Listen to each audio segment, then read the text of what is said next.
Hey friends, I'm Greg Nettle, and I serve as president of Stadia Church Planting, where our vision is to make sure every child on the planet has a church.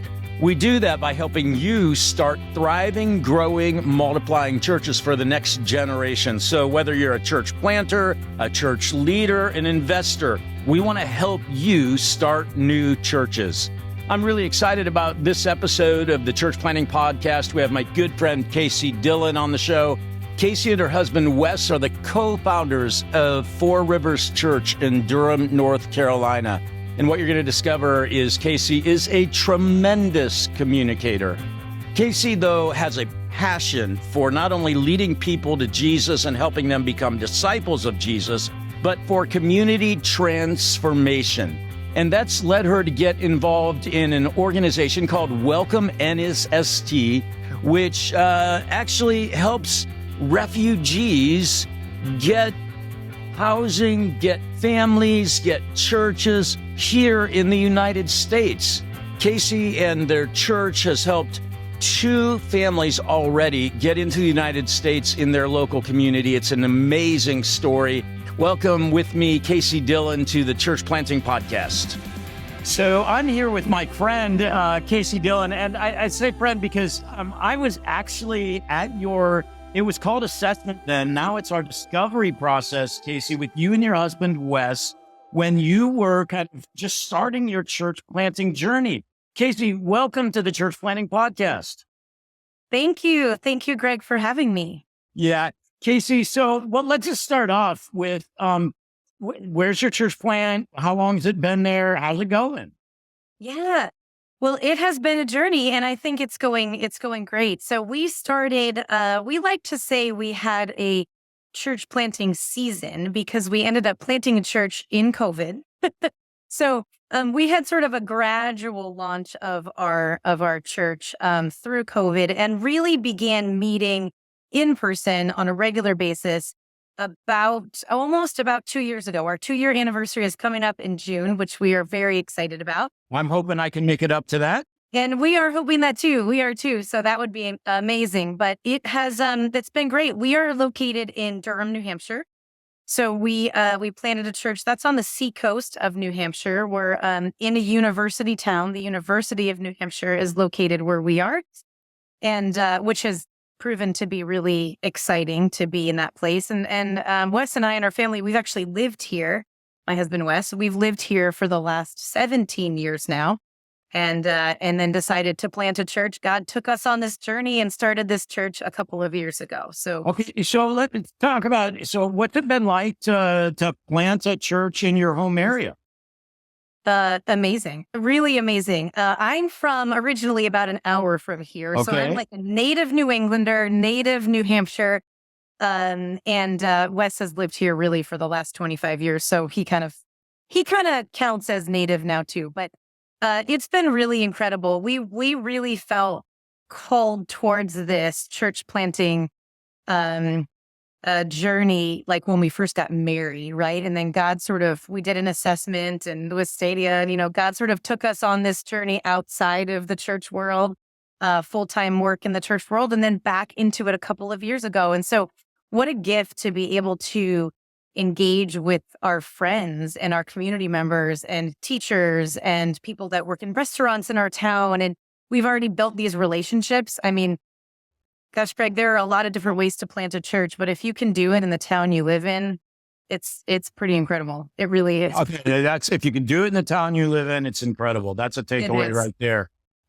Now, Kasey, I just remember, and we're going to dive into what I really want to talk with you about on this episode of the Church Planting Podcast. But I remember being at your assessment at the discovery process, and Wes is a rock star leader. We all know that he's highly gifted and competent. I remember watching you, and I think I took you aside and said, "Hey, Kasey, you are incredibly gifted, and I think you need to move into a more forward role." Do you remember that? I 100% remember that, Greg. That moment was actually life-changing for me. Really, I really am like forever grateful to you for that. Because I did not grow up in the church. a Catholic church, sort of intermittently. I went to the University of New Hampshire, right? I didn't take any courses. I didn't go to seminary, right? And so I always had this sense, I work in medicine. I work as a physician assistant. So I always had this sense that I was out of place, or this was really not maybe the best fit for me. But I had this like burning, like passion that was like, no, wait, there's more for you here, maybe, And so for you to have said that, several years ago and say, lean into this. Yeah. You can do this. It really was life-changing. Well, I'm so proud of you, Kasey. And obviously for what we're going to be talking about today, I've been watching you from afar, over the last couple of years, and have, kept my eye on what your ministry's doing and stuff. And it's just been so good to see you blossom. And I can't wait to see what God has, over the next decades to come. Okay. So this is kind of, one of the biggest hot topics really in the United States, can become very controversial, is the whole immigration, refugee question. On one side, for me, I actually have this, this little sticker here that, Jesus era immigrante. Jesus was an immigrant, because so for me, caring for immigrants, caring for refugee, I think it's just at the heart of the gospel, right? But on the other hand, I get there are a lot of other Christians out there who are going, oh, but if we let all these people in our border, and so I'm not going down the controversial issue today. What I am going to do is I want to talk with you about, you discovered a very practical way to live out the gospel, to bring the hope, the good news of Jesus tangibly to really those in need, and quite frankly, in desperate need.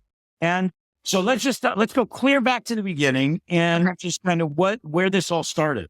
Yeah. Yeah. So we were about a year into the church plant, and I got connected with a church in Boston, a fairly well-established church in Boston that's been there for years, called Park Street Church, right in downtown. And they were welcoming 6 families from Afghanistan when Afghanistan had the, 100,000 plus refugees leaving on those planes that we all saw in the news, right? And I sort of just had this, like a Holy Spirit nudge, I call it, right? Like, hey, you could do this. Like, this is something real. So I made that connection for us and said, God, like, do you want us to be a part of this? Should we take one of these 6 families? Should we partner with Park Street and take a family?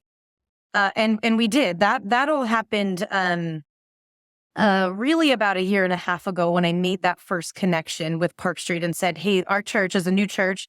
We don't have a lot of resources. We have enough, but we've got people, we've got human resources.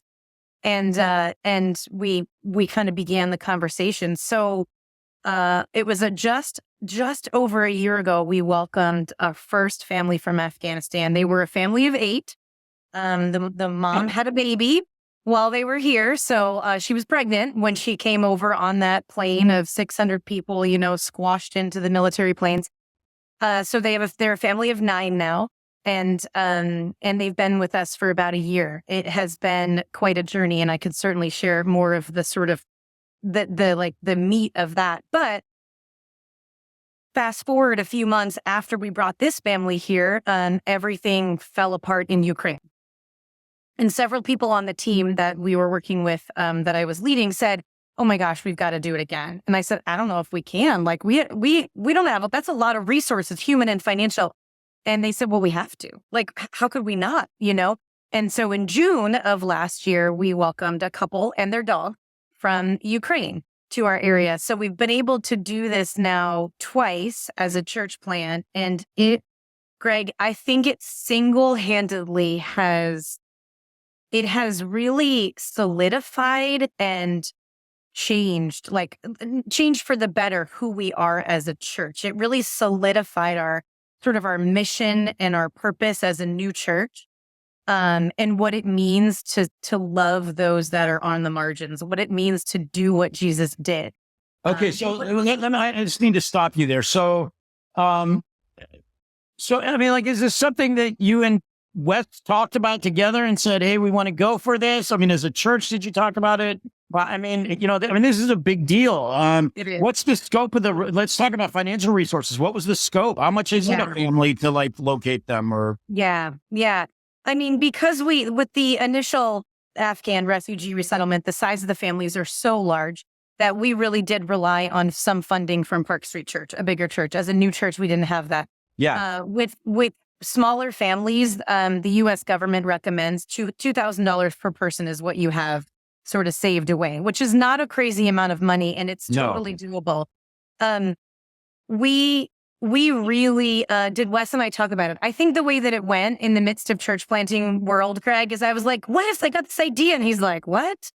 Okay, I think one of the coolest things and one of the common threads among church planners, and you would know this more than me, but we've been in this a couple of years now, is we're all willing to take some degree of risk, right? Yes. I mean, there's risk, and then there's this idea that I may need to do things differently, and it may fail or it may succeed. When you're welcoming a family and taking responsibility for them, you don't really have the option of it failing, so it's a little different. But yeah, I'm pretty sure it wasn't a long conversation. I think Wes was sort of like, how do we say no to this? What is interesting, Greg, is that Vision New England did put out this was through Vision New England, an organization where we live that has over 1,000 churches as part of it. They did put out an online announcement and information about this, which is where I've heard of it. And there weren't too many churches that responded. And that is part of what has driven me to want to, keep talking about this in the church planting world. I think there's this incredible way for church planters to engage in this new way of resettling refugees in our country, because it is a new way. This idea of forming neighborhood support teams, which is what we were, has been made possible by the Biden administration. Even as recent as January of this year, they are now allowing folks through several different organizations to independently sponsor families from really all parts of the world over the next year. And so it really has opened up the gates, the floodgates of how we can love and welcome those. Okay, so these are people that are just saying, I'd like to live in America. These are people that are in tragic situations that are needing a new home. For sure. I mean, I could tell you lots of stories right now, Greg, about some of these folks that I have talked to. It started with Afghanistan and then Ukraine, and now it's expanded to places like Haiti and Guatemala and some places in sub-Saharan Africa. And these are not folks that are, these are folks that absolutely need to be in a different location for the safety of themselves and their family. And I think it's exactly what Jesus calls us to. Okay, so you said that it solidified or clarified even what the church is about, the vision. Talk about that. Did multiple people from the church get involved with this? How did they get involved? What kind of response? That's such a good question. And the response, honestly, we knew that the response would be positive. We didn't know how much. So what's interesting, I think, is that Wes and I were remembering this just before this call, that Craig Whitney had said to us, maybe even at that same, assessment, or potentially even a few months after in a conversation, with church planting, it is key that you listen to your community and what your community thinks is good, right? And if they think this is good, go that direction. Of course, with parameters and, some boundaries, but and I think we started to listen. We live in an area where there's obviously a university. There's a lot of global sort of outreach and global connections. And so people are aware in our community, and I think in a lot of communities now, that there is a need globally. And so we started to listen to what they were saying. And I think it was sort of like, how do we not respond? Look at these people from Afghanistan, falling off of planes trying to get on. How do we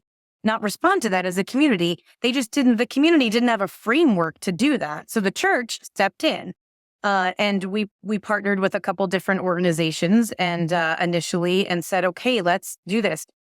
So if we look at just numbers, Greg, so we were like a brand new church doing this. And at the time that we said yes, we absolutely we'll take a team and we'll do this family and we'll do this as a team. We had about 40 people from within our church say yes, yeah, we want to be a part of this. To some degree, we had over 100, Greg, total, which means more than double, almost a third, almost 2/3 of those on our team were from our community alone, not part of the church. So this sort of like this idea of being able to listen to the community and then engage in a way that was important to those that are not part of a church. It was incredible. We literally had people see what we were doing on Facebook, knock on our door and say, I want to be a part of this. Like, how do I help? So it was incredible. Over 100 people on that team, which to some degree, some large, some small, some very much still invested and engaged in what we're doing because there's, it's a commitment with a refugee family. It was incredible just how. Okay, so I just want to call this out. One of the things you just said, because I think it's so important for all of us as church leaders and followers of Jesus. You just said, so the church stepped in. And I think that's just so key, right? Is that we see those openings that God orchestrates and we have a choice to make. Are we going to step in? Are we going to sacrifice? Are we going to risk? And that's what you all did. So the church stepped in. Now, I'm looking right now at another screen and there's multiple news articles about this story. And, it kind of made me laugh. I see the Reverend Wes Dillon. I know. And he certainly did not call himself a reverend. I know Wes well enough. It was, I just kind of found that humorous knowing Wes. And, there was like, and it's not the reason you did it, but there was like a lot of positive press. And for goodness sake, for a new church or for any church today, any Jesus followers, positive press is a good thing. Huge. Greg, we had several different news articles that reached out. We did a story that was put on Reuters. It was incredible how people were engaged in this and to hear that a church was involved in this process, nonetheless, a new church. It gave us, I think as a new church, it really gave us in our community credibility. This is a church that is actually doing what I think a church is supposed to be doing. Yeah. Even if I'm not part of a church right now, I think a good example is we've got a couple that is very much a part of our church and are engaged very much so now. But they took us out to dinner this past summer and they said, we just want you to know, we've been watching you for the last year. We've been watching because we wanted to make sure that you were what you said you were. That when you said you were taking in a refugee family, you meant when you said you were leaving the building as a church, you meant that. They had some like minimal engagement with church in the past, but it had been years. And so I feel like what this did, and to your point, not that we didn't do this so we would get in the newspaper or online, but it gave credibility to a church. And I think churches need all the good press they can get right now.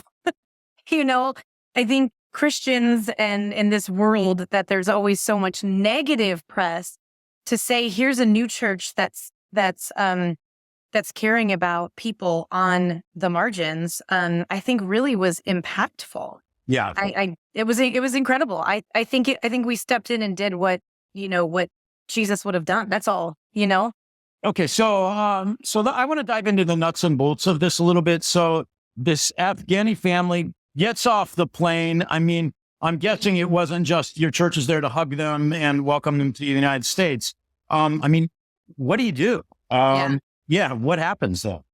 That's a good question, right? Because it's a bit overwhelming, right? What do you do? So the way that we brought the Afghan family here was a bit different, because they came through a different program through the Homeland Security and USCIS. And I've learned all the terminology and all the ways in the last 2 years. It is quite a process. So how they came to us was a bit different. They were living on an army base for 4 months after leaving Qatar for a month from Afghanistan. And so we got them from an army base to this like temporary transitional home, then into their home. The way that it's working now, one of the things that I feel so privileged to be able to do is I've led these 2 teams with our own church, but I was actually given the opportunity to work with an organization now called Welcome NST that is doing this very thing. So I work part-time for them, and what we do is we help neighborhood support teams. That's what NST means, which I don't, if a church is not a neighborhood support team, I don't know what it is, right? So the local church is that's welcomenst.org. welcomenst.org. And so we come alongside churches, independent groups, Rotary clubs, whatever it might be. We come up alongside and say, you have a team of people. Here's refugees, whether it's from Ukraine or, like I mentioned, some of the other countries. And eventually over the next year, it's opening up, hopefully, to all refugees, anybody that wants to apply. We want to match you and then partner with you to get them settled in this country, in your neighborhood. Wow. And so it's a process that we're able to, again, we do the matching process. We do Zoom calls with the refugee families in the other country. We match, we walk you through the process of filling paperwork out, which there is some of, help with fundraising to bring the family, and then eventually bring them. So you mentioned we weren't at the airport for the Afghan family. We weren't, because they got brought right to a refugee base or a camp in New Jersey. Our family did. But with the refugees we're bringing here now, most recently Ukrainian refugees, the teams do get to go to the airport and welcome them. And it's awesome. I've had the privilege of doing that a couple of times now, and it's just incredible. It's incredible. It's life-changing for a church, for a family, for my children. It's just life-changing. So you get them, but I mean, where do they live? Do you have to? Do they have driver's licenses? What do you do? Yeah. That's all part of what we as an organization, help these neighborhood support teams figure out is what do these families need? They do need housing. They need jobs. They need cultural sort of transitions and support services and health insurance and, driver's license, and how do you go to the store? And it's different for every family based on their level of English and based on their, where they were living in the past. Again, we help with those teams. We help with fundraising and ways to sort of problem solve and navigate the issues within your own community. Churches are so naturally set up to be able to do this. I've been able to work with a few churches already. One was a Methodist church in Spry, Pennsylvania. They were awesome. They're just set up. The structure's in place. You have all the human resources. You have this team already as a church to be able to come around and support and love a family. So, like in one of the articles, you guys went in and remodeled a house for like, how do they get a house? You tap into a whole bunch of resources in your community, which again is why churches are set up for this. You say, okay, like, who do you know that has an apartment? Who do you know that has an extra bedroom above their garage? This Ukrainian, I have to tell this story, but the Ukrainian couple that came, they lived for the first 8 months with a man in our community. He is not involved in a church. He wasn't. In fact, he's the kind that would say to us, like, I can't go in there or the ceiling will fall in on me. But he wanted to help. He was recently widowed. He had a big home and a lot of resources.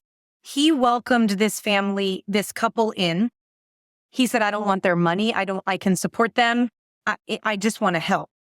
I honestly think, Greg, what happened in that process is we as a church now have a relationship with this man Michael is just incredible. He really healed Dima and Lena from Ukraine, and they really healed him. They had this beautiful, and then our community surrounded this man who has recently widowed, didn't have was like, what's my purpose? What do I do now? I'm young, I'm in my 60s. And we got to come around and support all of them at once. And that only happened because we reached into our community and said, hey, we put things in local, like online newsletters, and we just reached out and said, who do you know? And it works. It's amazing how it comes together over and over and over again. It's amazing. Okay. So we're on, I live in Cleveland, Ohio. Let's say, our micro church we're part of wants to do this. How do we get started? That's like my favorite question to answer.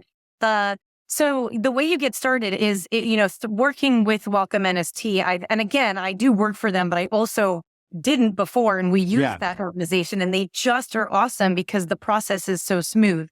Well, as smooth as, refugee resettlement can go. But we have, through our website, you can find a link to, we have every other week, we have an information session it's a webinar. Yeah. And you can join that, and just get more information. There's also on a link a way to submit an information form that says I'd love for someone to contact me and talk more about this. So I think those are the two best ways to start the process, is a one-on-one conversation, and even just joining one of the calls to just get more information about what it looks like. Okay, so that's welcomenst.org. I'm on their site right now. It's a really well done site, and I'm going to be exploring it more after we finish up here. It just feels like one of those things that Jesus followers should be involved in. And what a great opportunity, again, for a new church plant or existing churches that, have small groups or micro churches that could take on this project on their own, right? So that's this church in Pennsylvania. They are part of a larger church, but what they did is their small group was the team. And this was their small groups thing, for 6 months. This is what they did. It was awesome. To see how they rallied and raised money and just loved this family. And now I talked to them, and the woman that led the team there said, oh my gosh, Yulia and I, we go to yoga together. The kids are amazing. It's such a beautiful picture. Okay. So let me ask you this. Let's say we're, a new church, we're bringing this family over. I mean, are we allowed to share our faith with them? Are we allowed to invite them to church? Is that all cool, or does that have to stay separate? No. Okay. This is I have to tell you, this is another favorite story. I mean, I could talk about this all day, right? No, I mean, the family from Afghanistan we brought here, obviously, they are Muslim. And one of my favorite stories is they came to our Easter service last year. And I had asked, they didn't have a license then, so I had asked someone to bring them, and she happened to be on the team, and she was Jewish. So she said to me, okay, let me get this straight. You're asking a Jewish woman on Passover to bring a Muslim family to an Easter service. I'm in. I'll do it. And they all came, and it was amazing. We've had some beautiful conversations about Jesus and about our faith and how it's similar and where it differs. And I think, Greg, it just it makes the world, this whole process, it makes it bigger and smaller all at the same time. It's beautiful. And so we didn't bring them here to convert them, so to speak, right? We brought them here because Jesus would do that. But we've been able to share our faith with refugees in pretty cool ways, and us. It's a really cool conversation. So I suspect they'll come to our Easter service again. The kids had never searched for Easter eggs, so they have 6 children. So it was heard about Jesus either. That's the most important thing, right? Yeah, right. Yeah. I think it was the Easter eggs that maybe got them there first. But yes, they got. And it was a church opening their doors that, brought them to a new home.